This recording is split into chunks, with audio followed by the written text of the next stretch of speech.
نیکی کوئ، نیکی هیڅکله مه پرېږدئ، ځکه موږ او تاسو ته دا نه ده معلومه چې په کوم عمل باندې به الله جل شانه موږ او تاسو بخي، او موږ ته دا هم نه ده معلومه چې کوم عمل به د الله جل شانه په نیز باندې د قبولیت درجې ته رسیږي.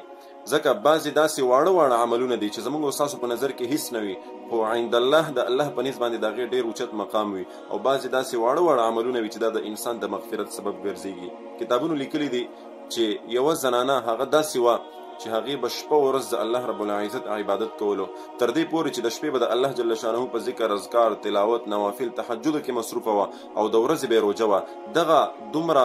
نیک عمله زنانه او دومره عابده او دومره عبادت گزاره زنانه دا صرف او صرف د یوې پیشو د لاسه جهنم ته لاړه. او یوه ښځه داسې وه د دې په مقابل کې چې هغه ډېره فاحشه وه، ډېره بدکاره بدعمله ښځه وه، او هغه د یو سپي د لاسه چې دی جنت ته لاړه. څنګه لاړه؟ دا ښځه چې کومه عابده او کومه نیکوکاره او ډېره نیک عمله زنانه وه، دا زنانه چې دا یو ورځ په کور کې ناسته وه، او د دې په کور کې یو پیشو وه، او هغې پیشو دې ته څه نقصان ورسولو، دې ته یې څه د کور د طرف نه څه نقصان ورسولو، نو دې هغه پیشو راونیوله، دا په غصه کې راغله او په جذبه کې راغله، پیشو یې راونیوله او هغې ته سزا ورکړه. سزا یې په داسې قسم سره ورکړه چې هغې بنده کړه په یو سیز کې، او په نهره او په لږه باندې هغې ته سزا ورکړه، او دغه پیشو د دغې نهرې او د تندې د وجې نه چې دی هغه مړه شوه. نو دا ښځه چې دی د دغې پیشو د لاسه د دې په عذاب کې الله جل شانه جهنم ته بوتله. دا صحیح خبره ده، قیسې درته نه کوم. دویمه زنانه چې کومه ډېره فاحشه او بدکاره، او دا یو ورځ په لار روانه او ویې کتل چې یو کوی دی، او دا تږې وه، د ګرمۍ موسم و، سخته ګرمي وه، دا کوی ته ودرېدله او اوبه یې وڅښلې. چې کله دې اوبه څښلې ویې کتل چې یو سپی دی ډېرې سختې تندې رانیولی دی، او د ډېرې تندې نه چې دی په دې خټو کې، په دې خاورو کې چې دی په دې کې خوله ور ډوبه کړې ده، او لګیا دی جبه پې وایي. دې ښځې ته پته ولګېد چې دا سپی خو ډېر سخت تندې رانیولی دی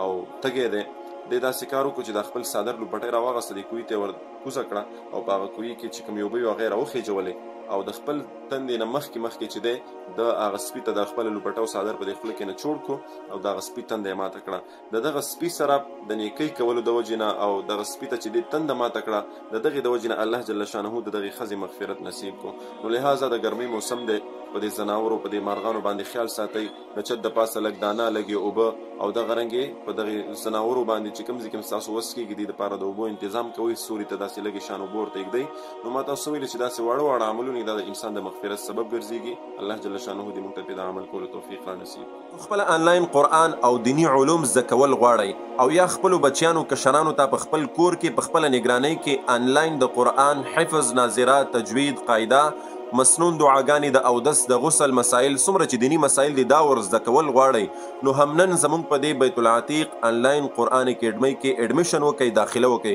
تاسو که د دنیا په هر ګوټ کې، په هر ځای کې همنن زموږ په دې اکیډمۍ کې داخله وکئ. انشاءالله العظیم په احسنه طریقه سره، په بهتره طریقې سره به ستاسو کشرانو ته، تاسو ته دیني زده کړې درکول کېږي.